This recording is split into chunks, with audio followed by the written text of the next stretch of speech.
Epoxy ഇട്ട് കുറച്ച് നാൾ കഴിയുമ്പോഴേക്കും തന്നെ ആ തുടക്കത്തിലുണ്ടായിരുന്ന കളർ പിന്നീട് മങ്ങിപ്പോകുന്നതായിട്ട് പലരും പറയാറുണ്ട്. അത് എന്തുകൊണ്ടാണ്, അതിന്റെ റീസൺ എന്താണെന്നൊക്കെ പലരും ചോദിക്കാറുണ്ട്. അപ്പോൾ ഇന്നത്തെ വീഡിയോ അതേക്കുറിച്ചുള്ളതാണ്.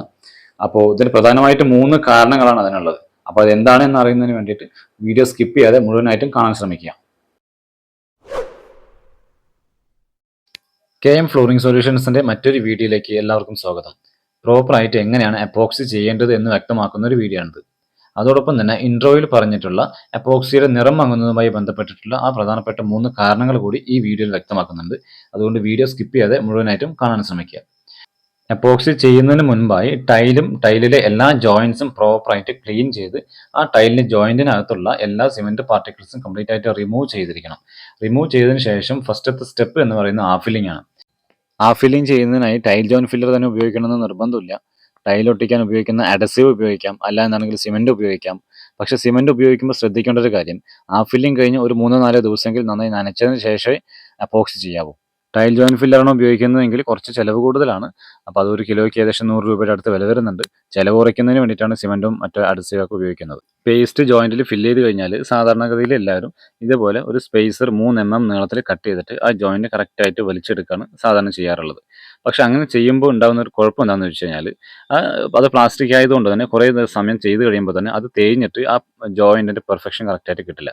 അതിനേക്കാൾ ഒരു ബെറ്റർ ഓപ്ഷൻ എന്ന് പറയുന്നത് ഇതേപോലെ ഒരു ആക്സോ ബ്ലേഡ്, അത് നമുക്ക് വേണ്ട കറക്റ്റ് സൈസിൽ കറക്റ്റായിട്ട് കട്ട് ചെയ്തിട്ട് അത് ഉപയോഗിച്ചുകൊണ്ട് ജോയിന്റ് വലിച്ചെടുക്കുകയാണെന്നുണ്ടെങ്കിൽ അത് കറക്റ്റ് പെർഫെക്റ്റ് ആയിട്ട് നമുക്ക് എന്ത് ചെയ്യാൻ പറ്റും, അത് കറക്റ്റായിട്ട് കിട്ടും. അതാണ് ഇതിൻ്റെ ഒരു ഉപയോഗം എന്ന് പറയുന്നത്. ആ ഫില്ലിംഗ് കഴിഞ്ഞാൽ പിന്നെ ഒരു 24 മണിക്കൂറിന് ശേഷമാണ് പിന്നെ അടുത്തൊരു പ്രോസസ്സ് ചെയ്യാനുള്ളത്. അതെന്താണെന്ന് വെച്ച് കഴിഞ്ഞാൽ പ്രോപ്പറായിട്ട് ക്ലീൻ ചെയ്തെടുക്കുക എന്നുള്ളതാണ്. അതായത് ഈ ഡസ്റ്റ് കാര്യങ്ങളൊക്കെ ആ ജോയിനകത്ത് ഉണ്ടാവും. അതൊരു നല്ലൊരു ബ്രഷ് ഉപയോഗിച്ചുകൊണ്ട് തന്നെ നല്ല രീതിയിൽ ക്ലീൻ ചെയ്തെടുക്കുക. നമ്മൾ നേരത്തെ പറഞ്ഞ പ്രധാനപ്പെട്ട 3 കാരണങ്ങളിൽ ആദ്യത്തേതെന്ന് പറയുന്നത്, നമ്മൾ എപ്പോക്സി വാങ്ങുമ്പോൾ ശ്രദ്ധിക്കേണ്ട ഒരു കാര്യമാണ്. പ്രധാനമായിട്ട് 3 ടൈപ്പിലുള്ള എപ്പോക്സി ഉണ്ട്. മാറ്റ് എപ്പോക്സി ഉണ്ട്, അതുപോലെ തന്നെ ഗ്ലോസി ഉണ്ട്, പിന്നെ ഗ്ലാസ് ബോണ്ട് എപ്പോക്സി ഉണ്ട്. മാറ്റ് എപ്പോക്സിയാണ് വാങ്ങിക്കുന്നതെന്നുണ്ടെങ്കിൽ നമുക്കത് ഫ്യൂച്ചറിൽ അത് അഴുക്ക് പിടിക്കാനുള്ള സാധ്യതയുണ്ട്. അങ്ങനെയാണ് നമുക്ക് നിറം മങ്ങിയതായിട്ട് തോന്നുന്നത്.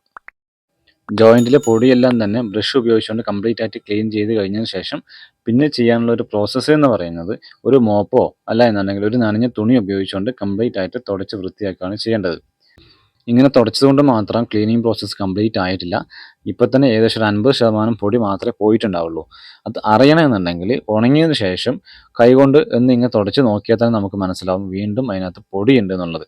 ഇത് ശ്രദ്ധിക്കാതെയാണ് പല ടൈൽ വർക്കേഴ്സും എപ്പോക്സി ചെയ്യുന്നത്. അതായത് ഈ പൊടിയിലാണ് എപ്പോക്സി ചെയ്യുക. അപ്പോൾ എന്ത് ചെയ്യും, ഈ പൊടി കംപ്ലീറ്റ് ആയിട്ട് ആ എപ്പോക്സിയിൽ പറ്റി പിടിച്ചു കഴിഞ്ഞാൽ പിന്നീട് ഉണങ്ങുന്ന സമയത്ത് കളർ ഫെയ്ഡ് ആയിട്ടുള്ളതായി തോന്നും. അതാണ് രണ്ടാമത്തെ കാര്യം. നമ്മൾ നേരത്തെ ഇൻട്രോയിൽ പറഞ്ഞിട്ടുള്ള രണ്ടാമത്തെ റീസൺ എന്ന് പറയുന്നത് ഇതാണ്. മോപ്പ് ഉപയോഗിച്ച് തുടച്ച് കുറച്ച് കഴിഞ്ഞതിന് ശേഷം ഉണങ്ങിയ ഒരു തുണി ഉപയോഗിച്ചുകൊണ്ട് വീണ്ടും തുടച്ചെങ്കിൽ മാത്രമേ ആ പൊടി കംപ്ലീറ്റ് ആയിട്ട് പോവുള്ളൂ. പിന്നെ മോപ്പ് ഉപയോഗിച്ച് തുടയ്ക്കേണ്ടതിൻ്റെ ആവശ്യം എന്താണെന്ന് ചോദിക്കുന്നവരോട് പറയാനുള്ളത്, ഇതാണ് ഇതിൻ്റെ കറക്റ്റ് ആയിട്ടുള്ള രീതി. അല്ല എന്നുണ്ടെങ്കിൽ ഉണങ്ങിയ തുണി ഉപയോഗിച്ചുകൊണ്ട് 2-3 തവണ തുടച്ച് പൊടി കംപ്ലീറ്റ് ആയിട്ട് പോയി എന്ന് ഉറപ്പുവരുത്തിയതിന് ശേഷം മാത്രമേ അപ്പോക്സി ചെയ്യാവൂ. ഇവിടെ ഉപയോഗിച്ചിരിക്കുന്നത് റോഫിൻ്റെ സ്റ്റാർലൈക്ക് എന്നുള്ളൊരു അപ്പോക്സിയാണ്, മാറ്റ് അപ്പോക്സിയാണ്. പക്ഷേ ഈ അപ്പോക്സിക്ക് ഒരു പ്രോബ്ലം ഉണ്ട്. അതെന്താണെന്ന് ഞാൻ വഴിയെ പറയുന്നുണ്ട്. വീട്ടുകാരും അതുപോലെ തന്നെ ടൈൽ വർക്കേഴ്സും വളരെ ശ്രദ്ധിക്കേണ്ട ഒരു കാര്യം കൂടിയാണത്. എപ്പോക്സി മിക്സ് ചെയ്യുമ്പോൾ ശ്രദ്ധിക്കേണ്ട ഒരു കാര്യം, കൂടുതൽ അളവിലെടുത്ത് മിക്സ് ചെയ്യുന്നതിന് പകരം ആവശ്യത്തിന് മാത്രം എടുത്തിട്ട് നല്ല രീതിയിൽ മിക്സ് ചെയ്യുക. ആ മിക്സിങ് കുറഞ്ഞു കഴിഞ്ഞാൽ അതിൻ്റെ ബോണ്ടിങ്ങിനെ തന്നെ ബാധിക്കും. അതുകൊണ്ട് നല്ലതുപോലെ മിക്സ് ആക്കിയതിന് ശേഷം മാത്രമേ ജോയിൻറ്റിൽ എപ്പോക്സി അപ്ലൈ ആവൂ. എപ്പോക്സി അപ്ലൈ ചെയ്ത് ഏകദേശം ഒരു 20 മിനിറ്റിന് ശേഷമാണ് വാഷിങ്ങിൻ്റെ പ്രോസസ്സ് സ്റ്റാർട്ട് ചെയ്യേണ്ടത്. ഈ 20 മിനിറ്റ് എന്ന് പറഞ്ഞത് ഒരു ഏകദേശ കണക്കാണ്. റൂം ടെമ്പറേച്ചറിനനുസരിച്ച് ഈ സമയത്തിൽ വ്യത്യാസം വരും.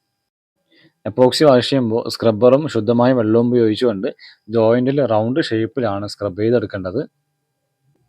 അത് കഴിഞ്ഞാൽ ഒരു ഗ്ലൗസ് ഉപയോഗിച്ചുകൊണ്ട് അധികം പ്രസ് ചെയ്യാതെ വളരെ നൈസായിട്ട് ആ ജോയിൻറ്റിലൂടെ ഒന്ന് കൈയോടിച്ച് കഴിഞ്ഞാൽ കുറച്ചുകൂടെ ഒന്ന് മിനുസമായി കിട്ടും. ഞാൻ നേരത്തെ സൂചിപ്പിച്ചിരുന്നു ഈ എപ്പോക്സിക്ക് ഒരു പ്രോബ്ലം ഉണ്ടെന്നുള്ളത്. അതെന്താണെന്ന് വെച്ച് കഴിഞ്ഞാൽ, സാധാരണഗതിയിൽ എല്ലാ എപ്പോക്സിയും അപ്ലൈ ചെയ്ത് കഴിഞ്ഞാൽ ഒരു 24 മണിക്കൂറിനകം തന്നെ 80% സെറ്റ് ആയിട്ടുണ്ടാവും. പക്ഷേ ഈ എപ്പോക്സി അപ്ലൈ ചെയ്ത് ഒരു 48 മണിക്കൂർ കഴിഞ്ഞിട്ടാണ് ഒരു 80% സെറ്റ് ആയിട്ടുള്ളത്. അതായത് ഒരുപാട് സമയം എടുക്കുന്നുണ്ട് സെറ്റ് ആവാനായിട്ട്. അതുകൊണ്ട് ഈ എപ്പോക്സി അപ്ലൈ ചെയ്ത് കഴിഞ്ഞാൽ 2-3 ദിവസത്തിനെങ്കിലും ആ റൂമിലേക്ക് പ്രവേശിക്കാതിരിക്കുന്നതാണ് ഏറ്റവും നല്ലതെന്നാണ് എൻ്റെ ഒരു അഭിപ്രായം.